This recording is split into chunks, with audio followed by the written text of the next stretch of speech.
It is a gloomy day in Wisconsin. All the snow is melting and it's raining, which actually means I can drive fun cars again. So I've got the BRZ outside and I decided to make this video in two parts. So everything is going to be out of order on what's been done and when it's been done. So let's cut to me installing some stuff and then cut back to here. It's time to get this car on Link so we can actually tune it. The whole reason for this is because, well, there's a bigger displacement short block on there now. So it's running fine because this is a MAF car. It's metering the air coming in. It's compensating for that. And I bet if you were to do a log, it's going to show it's adding 20-30% of fueling to make up for that displacement. I left it like this for break-in because I wanted the ECU to tell me if there was an issue with anything. If the cam phasing was a problem, say something got clogged up in one of those screens, or just any little thing that was wrong, the stock ECU would yell at you and tell you, whereas the Link might not pick up all that stuff. So that's why I broke the car in on the stock ECU, and now we're ready to actually put it on the dyno and make power. That we have new good synthetic oil in here, we can push it. I know the engine is good, it's healthy. I've got 700 miles on this thing now, and it's running great. We're going to a Link. Now, this is a plug-and-play unit. We got the bracket all assembled on the Link, and now it can just get bolted in, and everything can get plugged back in. I have the O2 sensor run through the hole where the little noise box intake tube thing goes. I have no idea what it's actually called. So if we take a look here, this little noise amplifier thing that goes into the chassis and actually goes down there. So I have this guy here, and then I actually was able to get the grommet back on. Sorry for the horrible footage here, but I got the grommet on, and the intake tube actually fits inside of there. So I should be able to put that in, the intake tube in. I went ahead and took the secondary O2 sensor. So this is just the one that is monitoring your catalytic converter efficiency. And I'll go ahead and put the wideband for the Link in there. The Link, you're able to turn off the emission stuff. I'm gonna finish this up. We're gonna load a map on and fire it up, take it to the dyno.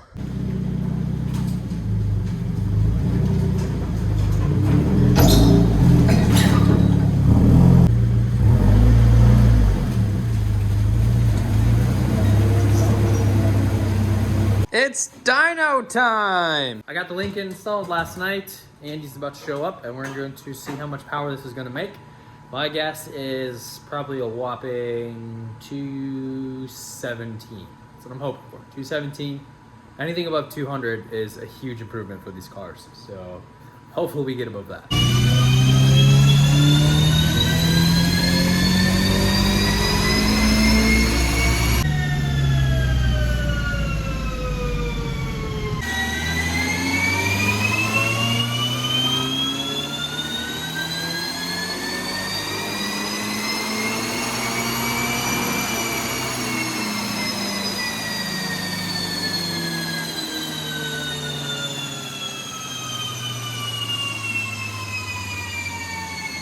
Okay, now that you're caught up, and yeah, we made way more power than I expected. Like, this thing is a blast to drive.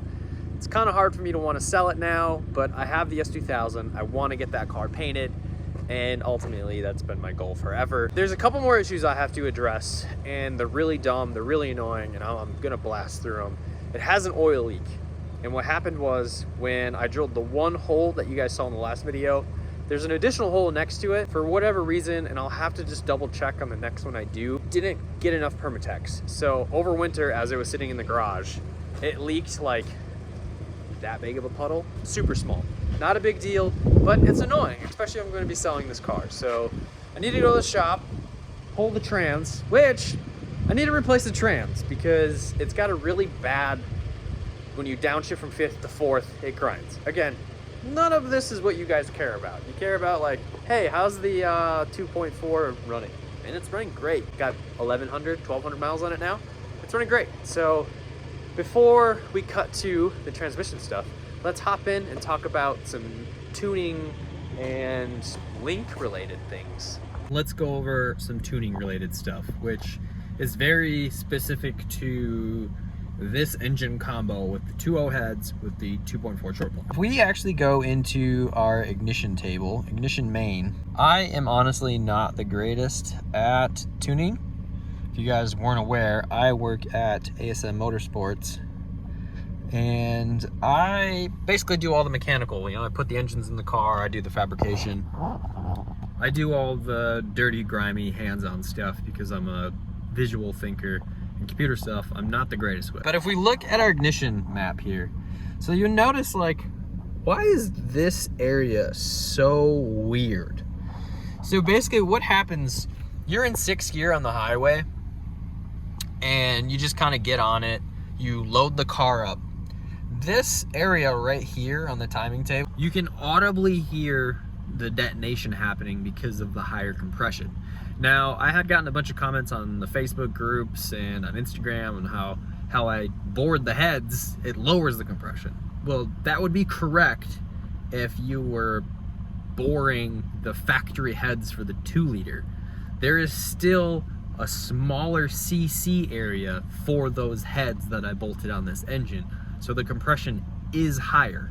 We can see it in the ignition map. That area right there, I had to cut down extremely because it would go to that load and it sits on that table.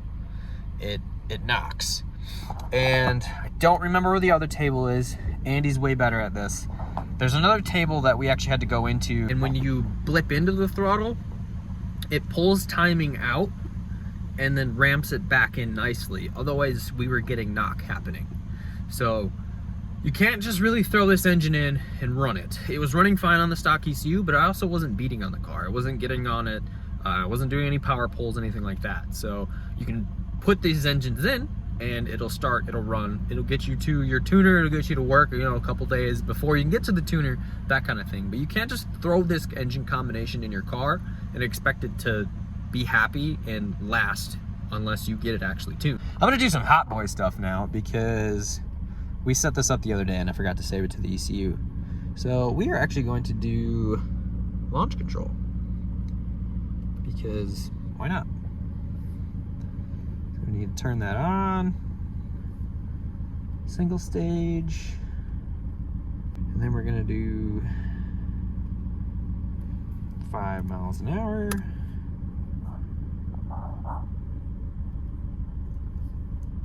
Always on.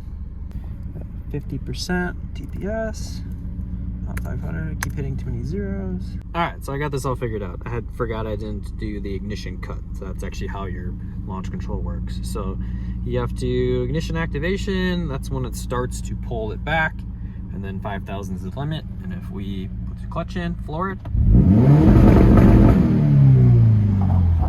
it's pretty cool.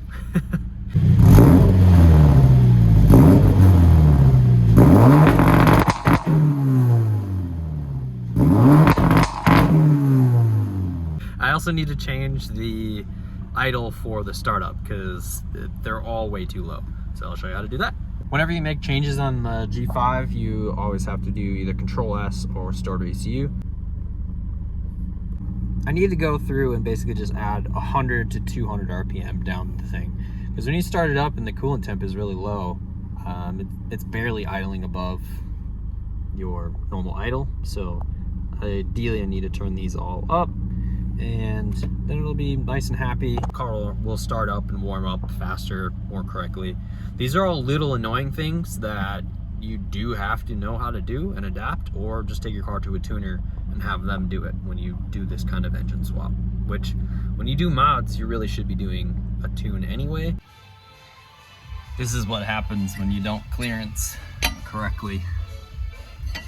Hit a couple spots, but no big deal. Had to rip this thing back apart because this little hole over here was leaking oil. I took one of the bolts out, and then we're gonna seal it, seal all around. Went ahead and even put some sealant on the bolt, and then we're gonna jam that back up in there. Ran a little bit of sealant just on the outside, nothing crazy. And then also filled in just a little bit right there. All right, we're on the road. I actually have to drive an hour and a half to go see some friends. And transmission swap went smooth. I fixed that oil leak. Yeah, I can kind of show you some more stuff on the tuning side of things. I mean, this car drives great. Currently cruising on some back roads, doing 60 miles an hour. And yeah, I've been getting 25 miles to the gallon average, and that's a lot of city driving. So this car's still gonna get like 30 highway. Well, I mean, I'll see on this trip, it'll probably go up to like 26, 27 average, which is awesome. I got 50, 60 more horsepower over a stock 2-liter, and there was really no negative side to it besides I had to buy an expensive ECU to run it all correctly. And again, there's guys out there that can do open source. It's just not a route I wanted to go, especially with having access to a dyno, and Andy knows Link very well. So there's options out there. You can do this cheaper. So let's talk about the timing table. I got my laptop open here. And we're going 60 miles an hour, and I'm gonna floor it. So just mash it, you know, we're barely moving. If we go to our table here, you can see the green little box. Now I'll floor it. You can see it kind of goes down into that area where I pulled the timing out. Now, specifically to this engine, it would knock really bad in that area if I didn't pull timing out of that zone. So everywhere else seems to be fine on it. We've obviously put it on a dyno and tuned it. Ideally, I would put this car on E85 if I was going to keep it, which I'm not. I literally bought this car because I thought it'd be a fun project. I knew I could make a little bit of money, which is always nice, especially in today's economy. It kind of sucks, especially when you do race car stuff. That stuff's really expensive, so I have to do this kind of stuff to fund all that. Well, we're just gonna sit here and talk, and I'm gonna drink my lemonade. Our summer's over already here in Wisconsin, and it snowed again, and it's awful. So we're gonna sit here and talk. And my dog is going to be just annoying because he hates the cold. Let's talk about why you would do this swap. Why would you go ahead and go through the effort of tearing the engine apart and then... All right, well, he's comfy. Why would you go through the effort of tearing your engine apart and spending 20 hours assembling a hybrid engine? Well, it can make a little bit more horsepower because it is a higher compression, but then you run into issues with you have to run really good fuel or run 85, and that can be kind of annoying, especially if you're doing like a street car. The second, and I think this is the biggest factor that plays into why you would want to do this, is if you live in a state or a county with emissions. So here in Wisconsin, we really don't have to worry about it. I've touched on that, but in counties like Milwaukee, they do have emissions checks. So if you lived in an area like that where your check engine light needs to be off and you need to be able to go in and have an OBD2 scanner plugged into the car, this might be your only option as of right now. I mean, people are smart and we're always figuring out ways to get around things and make things work. So maybe someone will find a way to make the second gen a just plug-in solution. So our second biggest factor of this whole thing is going to be cost. Now, you can get a full long block FA24 off eBay. I think the last one we purchased was $4,500 or $5,000, around there. This is actually the cheaper route to go if you're gonna do a hybrid engine. But that doesn't account for the labor side. So if you're paying a shop, say, $100 an hour, that's pretty average for an automotive shop nowadays. You're gonna be spending $2,000 in just labor because it's about 20 hours of disassembly, cleaning, etc. And there's not a lot of shops that do it. If we disregard labor, this is the cheaper route because you can get a short block for $2,400 from Subaru. That's about average. These are all average prices I'm gonna give you. I'll give you a list below in the description on all the parts that I used for the engine that went into the BRZ. You also need head gaskets, which are actually way more expensive than I ever thought they would be. And I think it's because this engine is so new, the FA24 is. That was about $125 for the pair. They have different part numbers and they're different prices for each side, kind of weird. Oil pickup, $25, not expensive. ARP head studs, I went this route because honestly, it wasn't much more money over the factory Subaru ones, and the ARP ones are gonna hold more, especially being a higher compression engine that's going in there. So those were just under 300. Freeze plug for like $5. And then the annoying part is if you get a gasket kit, a full engine reman gasket kit, you have to get it for the FA20, and then the head gaskets that come in there are useless. So you still have to buy $125 head gaskets because, well, bigger bore. So you're looking at around 3,000, 4,000 if you creep and, you know, do like a windage tray in the oil pan. You kind of upgrade a little bit of parts, which is a kind of a great option if you want to go this route. You can keep it under what it would be to FA24 swap a long block, and then do a few upgrades to your hybrid swap. That's also not considering the fact that you need to get a Link or some other standalone ECU for the full long block. I know you can do in a 17 plus, I might be wrong, someone correct me. A 17 plus, you can just change out the actual cam triggers, and I believe it'll run. I haven't done one of those yet, so I'm not super familiar. I have done the full long block in another car. You basically pull the intake off, you take the wiring harness, and then you have a couple things you have to change in the wiring harness, and then tell Link, hey, these are your new sensors, and the engine will run. Except if you have to pass emissions and that kind of thing, it's not gonna happen. You're not gonna pass. So yeah, I don't know, let me know what you guys think. Do you plan on doing one of these swaps? Is it a waste of money? Or does Subaru suck and buy a Honda or a Nissan and never have to really worry about much engine problems? Yeah, speaking of both, I'm gonna be working on this soon. I don't know how much video stuff I'm going to be doing because it's all paint related and super boring and super tedious stuff that I am not excited to do. As for the drift car though, I will be doing some videos on that. There's actually some upgrades on the roof sitting there, and I'm excited to do drifting this year. There's a bunch of competition stuff that I'd like to enter in, and that's gonna be really, really fun. As always, get out there, go do something. You're not gonna be here forever. Go enjoy your life, build something, go see something. See you guys in the next one.